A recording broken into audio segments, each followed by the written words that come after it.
Hello and welcome to this mind map on being assertive. In this mind map we'll be looking at the areas of giving criticism, receiving criticism, disagreeing and stating opinions, saying no, and making requests, all assertively. Before we get into those areas though, let's have a look at the definition of assertiveness. So here's the definition, which is standing up for your rights in such a way that you do not violate another person's rights, and expressing your needs, wants, opinions, feelings and beliefs in direct, honest and appropriate ways. And that's from Ken and Kate Back. Let's look now then at the area of giving criticism, and there are some do's and don'ts in this area. So do: take responsibility for raising the issue. Prepare what you're going to say beforehand. Comment on behaviour and explain the effect of the behaviour on you. Therefore use I statements to own what you say. Then you can seek agreement to the criticism that you just offered and any other future action.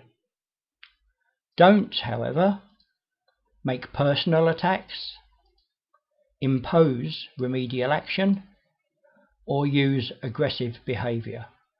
Remember, you have the right to criticise another's behaviour. They have the right to take action or reject the criticism. We want to avoid this kind of situation. You can find more information about this kind of area, giving criticism and feedback, on the feedback mind map, also in this series. Let's look now then at the area of receiving criticism, and again there are some do's and don'ts in this particular area. So do listen to what's been said, ask for clarification if necessary, and summarise what you have heard. Something like, so what you're saying is, so you can be sure you understood what the other person has said. Accept and admit if the criticism you've received is valid, whether that's some of it or all of it, and then you can explore how to rectify the situation. If you honestly disagree with the criticism you've received, say so, and then agree a way forward. Don't respond with an immediate emotional reaction like this. Don't apologise profusely. Don't offer excuses. And don't admit to invalid criticism.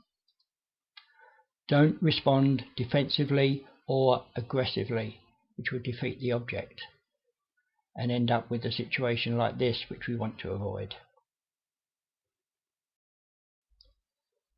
Okay, so let's look now at the area of disagreeing and stating opinions. And when you're doing this, be clear and concise. Express your doubts constructively. Offer alternatives, or ask other people for their suggestions or alternatives. Use I statements again to own your own views, as before. So saying things like, the way I see it is, or my own experience is that, and so on. State what it is that you disagree with, whether it's all of it, some of it, and then explain why you disagree with it. At the same time, continue to acknowledge the views of others and their rights to hold those views, because you have the right to disagree with others as much as they have the right to disagree with you. Now let's look at the sometimes difficult area of saying no when someone asks you to do something. Some more do's and don'ts here. So do: keep your reply short but not abrupt. Say something like, I prefer not to, or not right now. Give a reason, if necessary, why you're not going to do something. Ask for more time to think, if necessary. Repeat your short refusal if the person is persistent. Something like, as I said, I prefer not to. This is known as the broken record technique. In terms of some of the don'ts, don't give rambling justifications. Don't give excuses. Don't offer profuse apologies, and don't search for other, better reasons to refuse, some of which of course may not actually be true, so avoid that. Now here we're looking at the other side of that coin of making requests assertively. And again, some do's and don'ts. So when you're making a request, do ask directly and clearly. Give a brief reason of why you want someone to do something, but keep it short. And don't apologize for making the request. Don't justify the request. Don't use flattery. Don't play on the other person's good nature. And don't take a refusal personally.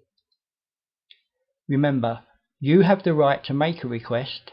They have the right to say no. Just as they have the right to make a request, as we saw earlier, and you have the right to say no. So there we are. That's the whole mind map of being assertive. And as you can see, you'll be able to download these if you want to from a couple of sources, either as a PDF or as an Android app. So thanks for watching.